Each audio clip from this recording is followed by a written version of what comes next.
I was 18 weeks pregnant when my doctor told me my baby was healthy, but my marriage was not. She did not warn me about my body. She warned me about my husband. What I discovered next was not an affair, not a lie, but a plan so calculated it turned my pregnancy into a legal trap. My name is Marianne Caldwell, and the man who promised to protect me believed I would be too ashamed to fight back. Chapter 1. The day everything stopped feeling safe. I was 18 weeks pregnant when the room stopped feeling safe. The ultrasound room looked exactly like it always had. Soft gray walls, a padded chair for my bag, a narrow bed covered in crisp white paper. The hum of the machine was steady and familiar, the kind of sound you stop noticing once it becomes routine. I lay back while the technician moved the probe across my stomach, watching the screen as shadows turned into shapes I was slowly learning to recognize. There it was, the heartbeat. Fast, strong, reassuring. I let out a breath I did not realize I had been holding. Everything felt normal, comfortable, predictable. I was alone because Evan had texted that morning saying a client meeting ran long. He hated missing appointments like this, he said, but the market had been unpredictable lately and people were nervous. He would make it up to me later. I told him not to worry. I was used to handling things on my own. The technician smiled, took a few measurements, then excused herself to get the doctor. When Dr. Rebecca Lynn came in, she greeted me warmly, just like always. She washed her hands, glanced at the screen, and began reviewing my chart on the computer mounted beside the bed. At first, nothing felt different. Then, she stopped scrolling. Her eyes lingered on the screen longer than they should have. She leaned closer, her brow tightening almost imperceptibly. She clicked back, then forward again, as if checking whether something had changed. I watched her face, waiting for a reaction, a smile, a reassuring nod. Instead, she reached out and turned off the ultrasound monitor. The sudden silence felt loud. My heart started racing. I sat up slightly, instinctively placing a hand on my stomach. "Is something wrong with the baby?" I asked. She did not answer right away. She pulled a rolling stool closer and sat down, folding her hands in her lap. Her voice, when she spoke, was calm but careful. "The baby looks fine," she said. "There is no immediate medical concern." Relief washed over me so fast it made me dizzy. But she did not turn the screen back on. She glanced toward the door, then stood and opened it, scanning the hallway before closing it again behind her. She pulled a chair closer to the bed and gestured for me to sit up. "Marianne," she said quietly, "I need to talk to you about something that is not medical, but it is important." I felt my stomach drop. She explained that while reviewing my file, she noticed inconsistencies connected to my prior fertility treatment, details that did not line up cleanly, forms that raised questions, timing that didn't make sense. She emphasized this more than once. She was not accusing anyone of wrongdoing. She was not diagnosing anything, but as a physician, she had a duty to flag situations that could place a patient at risk, especially when those risks extended beyond physical health. She said she was concerned about my legal and financial safety. I stared at her, trying to understand how we had moved from a routine ultrasound to this. She chose her words carefully. She said she was not telling me to confront my husband. She was not telling me to make any decisions about my marriage. She was telling me that based on what she had seen, it would be wise to speak with a lawyer before discussing this with anyone else. Someone who could explain my rights, someone who could help me protect myself and my child if necessary. Her voice did not shake. Mine did. I asked her why she was telling me this now. She paused. Then she said that sometimes warning someone early is the only way to prevent real harm later. The appointment ended quietly. She printed out my visit summary, scheduled my next checkup, and walked me to the door herself. She told me to call if I had any questions, medical or otherwise. I walked through the parking lot in a daze. I sat in my car with the engine off, both hands resting on my stomach, trying to slow my breathing. I replayed her words again and again, searching for meaning I had missed. Legal risk, financial risk, not medical. I told myself she was being overly cautious. Doctors were trained to spot problems everywhere. Maybe she had misunderstood something in my file. Maybe this was nothing. Still, one thing would not leave me alone. She had not said this could be an issue. She had said it needed to be addressed. As I drove home, my mind drifted to the life I had built. I was 34 years old, a marketing director at a mid-sized firm in New England, someone who liked order and predictability.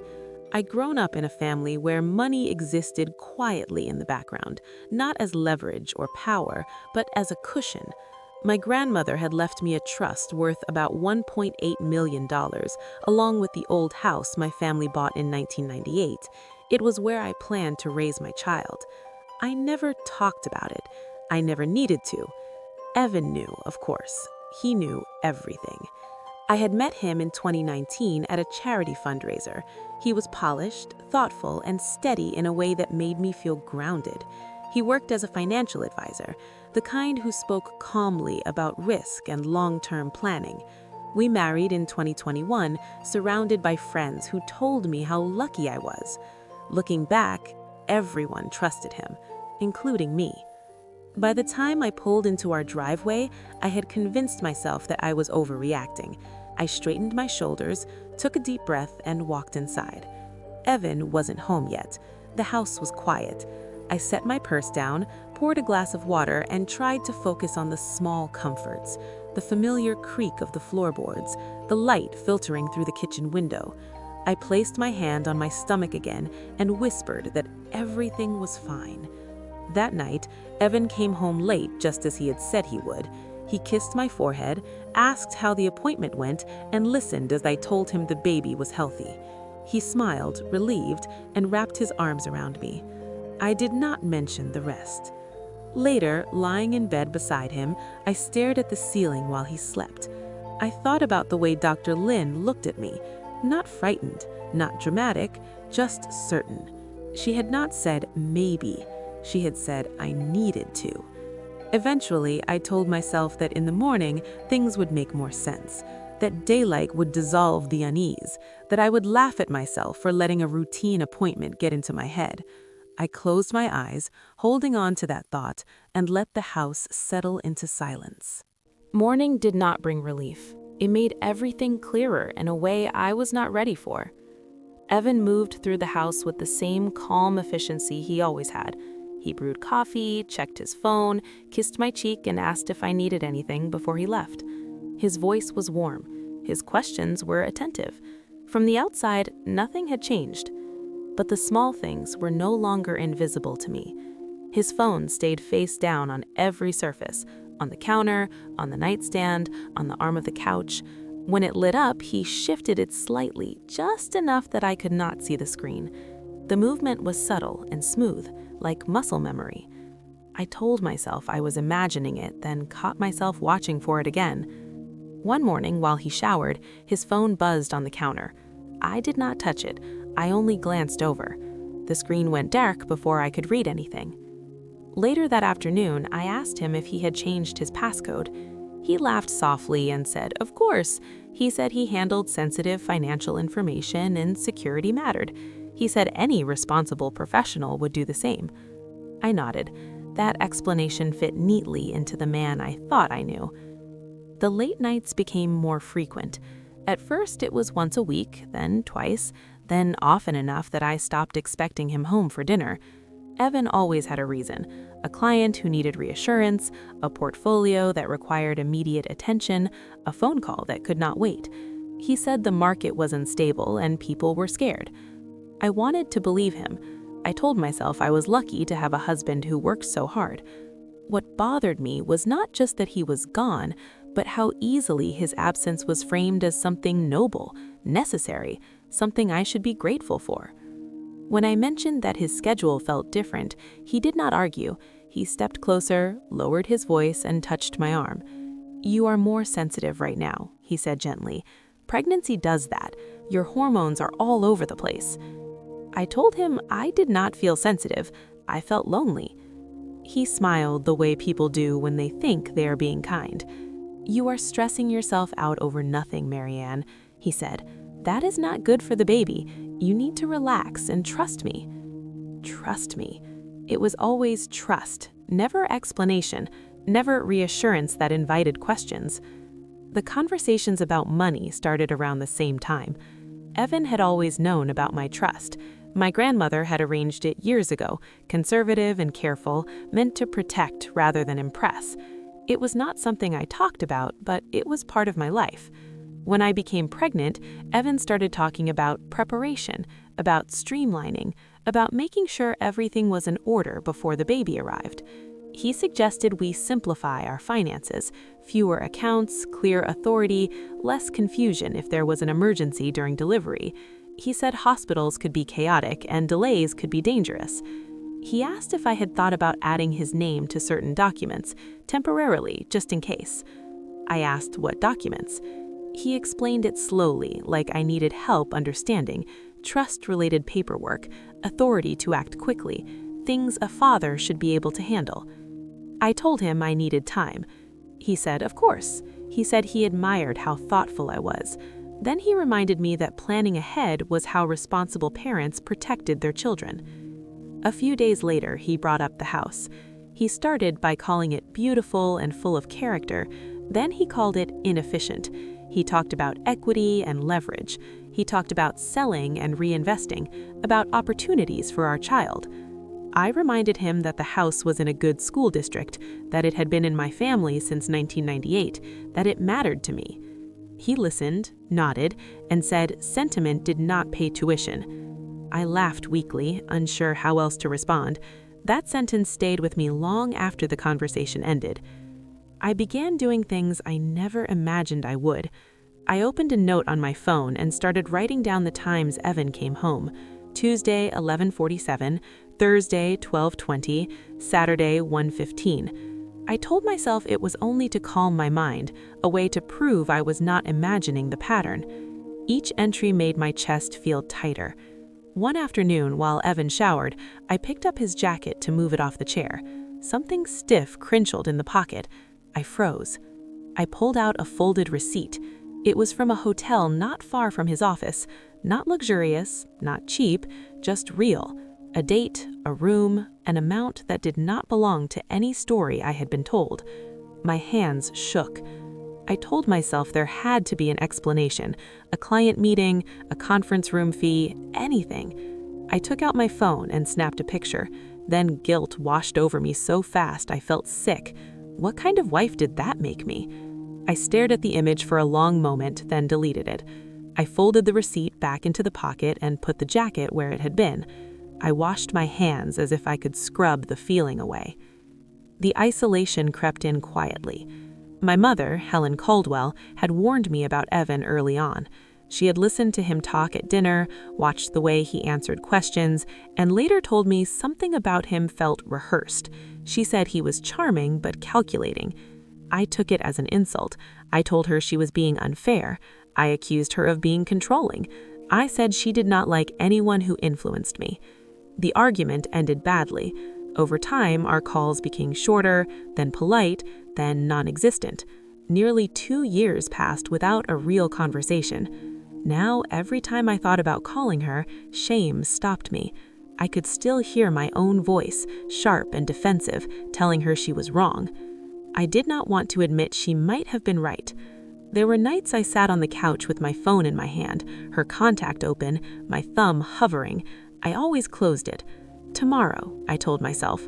Tomorrow never stayed. The moment that finally broke something inside me came late one night. I woke to the sound of a voice downstairs, low, controlled, not loud enough to wake me fully, but sharp enough to pull me out of sleep. Evan was not in bed. I moved quietly down the stairs, stopping halfway when I saw light spilling from the kitchen. I stood still and listened. I couldn't hear everything, but one sentence cut through clearly. "It will be done before spring." My skin prickled. There was a pause, then words too quiet to catch. I took one more step and the stair creaked. The voice stopped. Evan looked up at me, phone in his hand, expression calm. "What are you doing up?" he asked. I said I couldn't sleep. I thought I heard something. He smiled, but his eyes stayed sharp. "Go back to bed, Marianne. You need rest. The baby needs rest." He ended the call and guided me upstairs, his hand firm on my back. In bed, he wrapped an arm around me and fell asleep almost immediately. I lay there staring into the dark, my body tense, my mind wide awake. For the first time, I admitted something I had been avoiding. I did not feel safe in my own home.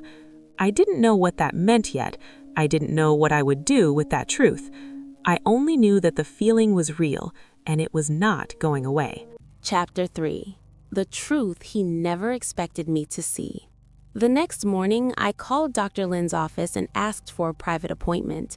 I did not explain much. I just said I needed to see her today. Evan texted around noon that he would be late again. A client's issue. A heart emoji followed, like it was supposed to make everything softer. I drove to the clinic with my hands tight on the wheel, telling myself there had to be a reasonable explanation, but my body did not believe that anymore. Dr. Rebecca Lynn met me at her office door. She looked exhausted, like someone who had been carrying a secret they did not ask for. "Thank you for coming back," she said. "Please tell me what you saw," I said. She closed the door and sat across from me, careful and composed. "I want to be clear," she said. "I am not here to tell you what to do about your marriage. I am here because I saw inconsistencies in your fertility-related records that could put you and your child at legal and financial risk." My stomach tightened. "What kind of inconsistencies?" I asked. She hesitated, then said the name that made my skin go cold. "My sister works at the fertility clinic you used," she said. "Nora Lynn." I blinked. The clinic had been a blur of paperwork and appointments. I remembered faces, not names. "She came to me 2 nights ago," Dr. Lynn continued. "She was panicking. She said she had been part of something wrong. She said she could not live with what might happen to you." I swallowed hard. "Was part of what?" I asked. Dr. Lynn slid a folder across the desk. Inside were copies of documents, consent forms, appointment logs, a staff schedule with a name highlighted, a clinic procedure log with initials, a printout of an email that looked vague, almost meaningless, and then a receipt with a number that jumped off the page. $12,000. I stared at it until the ink seemed to blur. "What is that?" I asked. Dr. Lynn's voice stayed steady. "It is connected to a donor," she said. "Lucas Meyer, 31, a private arrangement. That amount is not normal." My heart thudded so hard, it made my ears ring. "I do not understand," I said. "Evan and I did IVF. That is how I got pregnant." "You did," she said. "But the second cycle in 2024 did not use your husband's sperm." My hand went to my stomach without permission. "So the baby," I started. "The baby is healthy," she said quickly. "This is not about health. This is about what your husband planned to do with this information." Planned. The word hit harder than the rest. Dr. Lynn watched my face, then reached for her phone. "I asked Nora to come," she said. "She's in the hallway. If you agree, I want you to hear it from her directly." I nodded because I could not speak. Dr. Lynn opened the door, and a young woman stepped in. She looked late 20s, hair pulled back too tightly, eyes red and sleepless. She stood near the door as if she might bolt. "I'm sorry," she said immediately. "I'm so sorry." Dr. Lynn motioned her to sit. Nora sat on the edge of the chair, hands clenched in her lap. "Start from the beginning," Dr. Lynn said. Nora took a shaky breath. "Your husband came to the clinic with you. He was polite, charming. He asked the right questions. After the first cycle failed, he asked to speak to me alone." She glanced at me, then looked away. "He found me in a supply room. He said he wanted to make easy money. I thought he was joking. Then he started talking about my student loans. He knew exactly how much they were. He said he could help. My stomach turned. He offered me $30,000, he said. It would be simple, a swap. He said he had already arranged a donor privately. My voice came out flat. And you agreed? Nora's eyes filled with tears. I told myself it was paperwork, she whispered. I told myself no one would get hurt. He said you wanted a baby so badly. He said you would never know. He said it would save your marriage. I felt something cold and sharp move through my chest. Was part of what? I asked. Dr. Lin slid a folder across the desk. Inside were copies of documents, consent forms, appointment logs, a staff schedule with a name highlighted, a clinic procedure log with initials, a printout of an email that looked vague, almost meaningless, and then a receipt with a number that jumped off the page. $12,000. I stared at it until the ink seemed to blur. What is that? I asked. Dr. Lin's voice stayed steady. It is connected to a donor, she said. Lucas Meyer, 31, a private arrangement. That amount is not normal.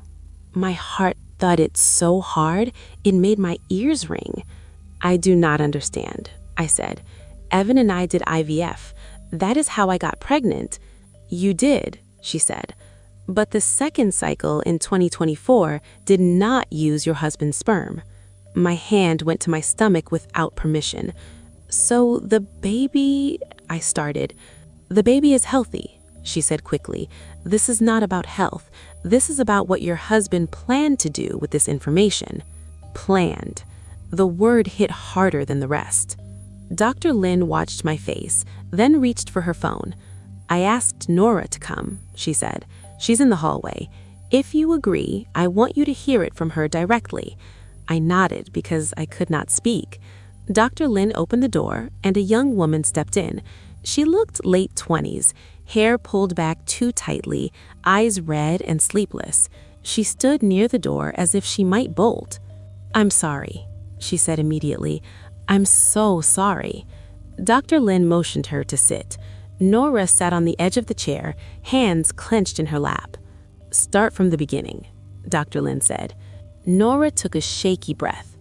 Your husband came to the clinic with you. He was polite, charming. He asked the right questions. After the first cycle failed, he asked to speak to me alone. She glanced at me, then looked away. He found me in a supply room. He said he wanted to make easy money. I thought he was joking. Then he started talking about my student loans. He knew exactly how much they were. He said he could help. My stomach turned. He offered me $30,000, he said. It would be simple, a swap. He said he had already arranged a donor privately. My voice came out flat. And you agreed? Nora's eyes filled with tears. I told myself it was paperwork, she whispered. I told myself no one would get hurt. He said you wanted a baby so badly. He said you would never know. He said it would save your marriage. I felt something cold and sharp move through my chest. Was part of what? I asked. Dr. Lin slid a folder across the desk. Inside were copies of documents, consent forms, appointment logs, a staff schedule with a name highlighted, a clinic procedure log with initials, a printout of an email that looked vague, almost meaningless, and then a receipt with a number that jumped off the page. $12,000. I stared at it until the ink seemed to blur. What is that? I asked. Dr. Lin's voice stayed steady. It is connected to a donor, she said. Lucas Meyer, 31, a private arrangement. That amount is not normal. My heart thudded so hard, it made my ears ring. I do not understand, I said. Evan and I did IVF. That is how I got pregnant. You did, she said. But the second cycle in 2024 did not use your husband's sperm. My hand went to my stomach without permission. So the baby, I started. The baby is healthy, she said quickly. This is not about health. This is about what your husband planned to do with this information. Planned. The word hit harder than the rest. Dr. Lin watched my face, then reached for her phone. I asked Nora to come, she said. She's in the hallway. If you agree, I want you to hear it from her directly. I nodded because I could not speak. Dr. Lin opened the door, and a young woman stepped in. She looked late 20s, hair pulled back too tightly, eyes red and sleepless. She stood near the door as if she might bolt. I'm sorry, she said immediately. I'm so sorry. Dr. Lin motioned her to sit. Nora sat on the edge of the chair, hands clenched in her lap. Start from the beginning, Dr. Lin said. Nora took a shaky breath. Your husband came to the clinic with you. He was polite, charming. He asked the right questions. After the first cycle failed, he asked to speak to me alone. She glanced at me, then looked away. He found me in a supply room. He said he wanted to make easy money. I thought he was joking. Then he started talking about my student loans. He knew exactly how much they were. He said he could help. My stomach turned. He offered me $30,000, he said. It would be simple, a swap. He said he had already arranged a donor privately. My voice came out flat. And you agreed? Norma's eyes filled with tears. I told myself it was paperwork, she whispered. I told myself no one would get hurt. He said you wanted a baby so badly. He said you would never know. He said it would save your marriage. I felt something cold and sharp move through my chest. Was Chapter 4. I let him believe he was winning. The choice settled quietly. I would not confront Evan, not now. When I came home that evening, I moved through the house like everything was normal. I cooked dinner. I set 2 plates on the table. When Evan walked in, I smiled. You okay? He asked, watching me closely. I'm just tired, I said. I think I let my anxiety run away with me. The tension eased in his shoulders. This pregnancy has been hard on you, he said. I worry. I nodded, then forced the words out. I am sorry I questioned you. He stepped closer and kissed my forehead, satisfied. Thank you for trusting me, he said. That night, I cried silently in the shower. When I climbed into bed beside him, he slept easily. I lay awake and practiced breathing like nothing was wrong. The next morning, I called my mother. I need help, I said. Helen Caldwell did not ask why I had disappeared or remind me of what she had warned. She only asked what I needed. We met 2 days later at a quiet cafe.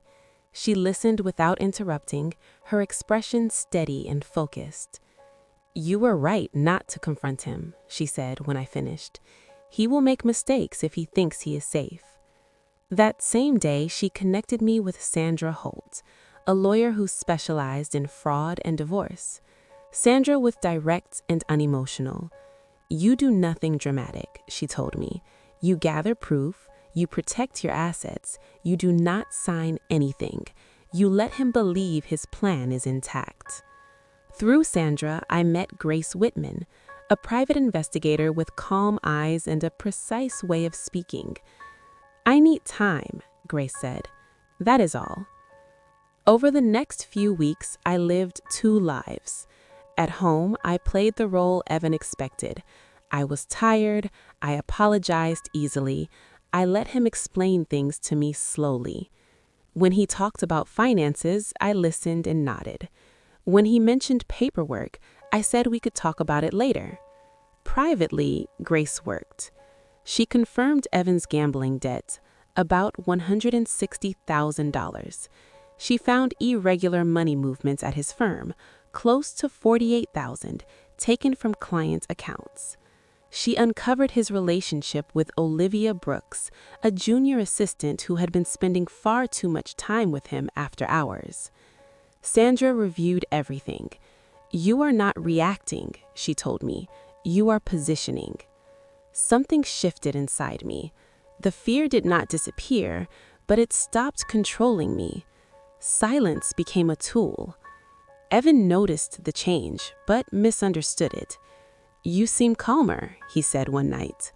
"I feel better," I replied. A week later, he tested me. He placed a folder on the kitchen table and spoke casually, like it was nothing important. "I want to make things easier if something happens during labor," he said. "Just standard paperwork." I saw the words "durable power of attorney" at the top.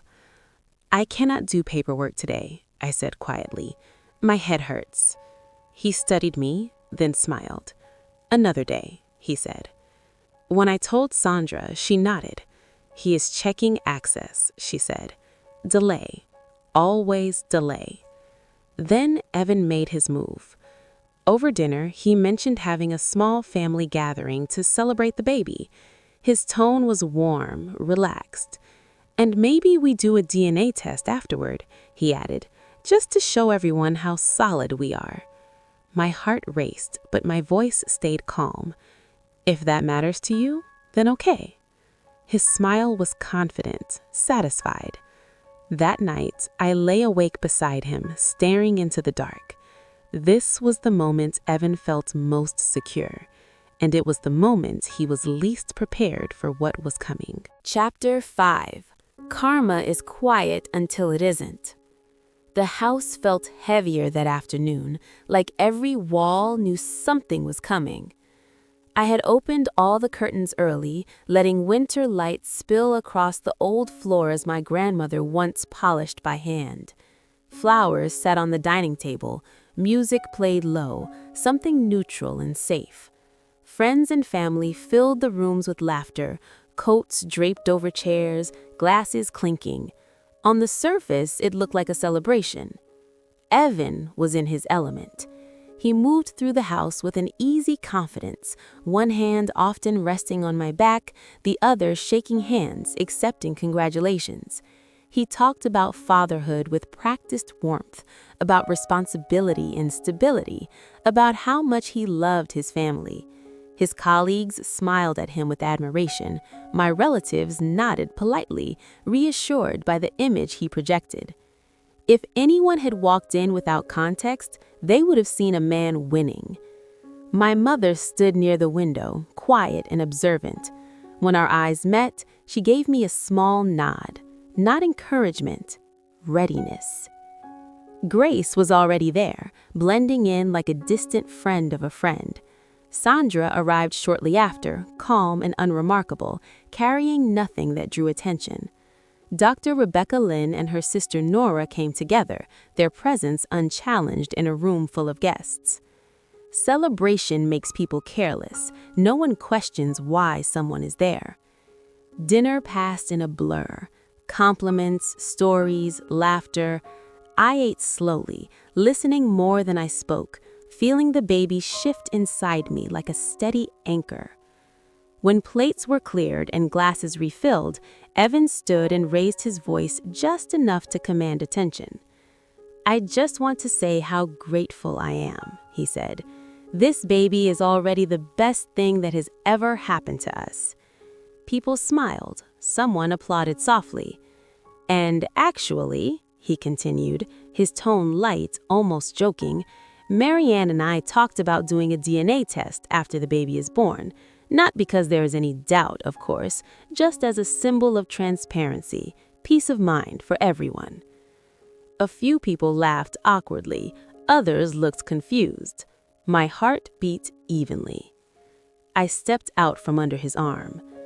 "I think we should talk about that now," I said. The room quieted. Evan turned toward me, surprised but not yet alarmed. "Marianne," he said gently, "we can discuss this later."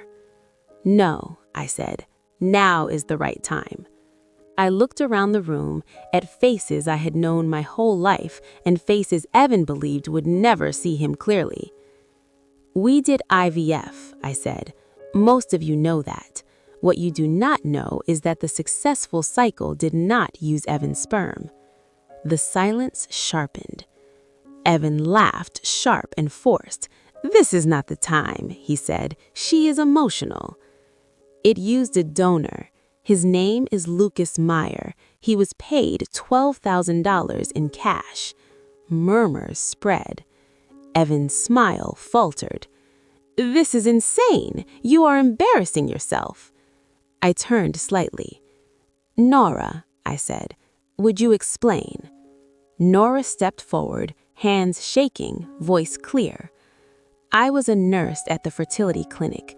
Evan paid me to ignore what I saw. He paid someone in the lab as well. I kept copies of the records." Gasps filled the room. "You are lying," Evan snapped. Sandra spoke calmly. "She is not, and the documentation supports her statement." I took a breath and continued. "After the baby was born, Evan planned to request a DNA test. He intended to use the results to accuse me of infidelity. Our prenup includes an infidelity clause.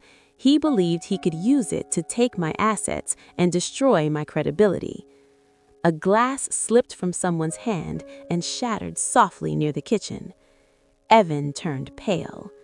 "This is manipulation. You are twisting things." "That was your plan, not mine." I nodded toward the doorway. 2 officers stepped inside, composed and professional, followed by a representative from Evan's firm. There was no rush, no spectacle. "Mr. Caldwell," one officer said, "we have a warrant related to allegations of fraud and financial misconduct." The firm representative cleared his throat. "Evan Caldwell, you are suspended effective immediately pending an internal investigation." The room froze. Olivia Brooks stood near the wall, her face drained of color. She slipped out quietly, eyes down, unnoticed by most. Evan looked around, searching for someone to intervene. No one did. "This is not over," he said to me, his voice unsteady. "You think you have won." I looked at him and felt only distance. "I did not do this to you.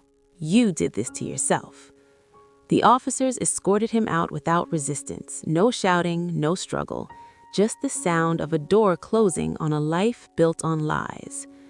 For a long moment, no one spoke. Then my mother crossed the room and wrapped her arms around me. She did not say anything at first. She did not need to. In the weeks that followed, everything slowed down. Investigations moved forward. Accounts were frozen. Access was revoked. The prenup clause Evan planned to weaponize collapsed under documented fraud. My assets remained protected. My child remained mine to safeguard. There was no celebration in it, only order returning. I spent quiet mornings in the house I grew up loving, feeling the baby move, relearning what safety felt like. Not dramatic, not loud, just steady. Before I end this, I want to leave you with one thought. If something in your life feels wrong, trust that instinct. Don't rush into confrontation. Don't let fear push you into silence or chaos. Get help. Get legal advice. Protect yourself before someone else writes your story for you. Karma does not always arrive with noise. Sometimes it comes quietly when everything is finally in place.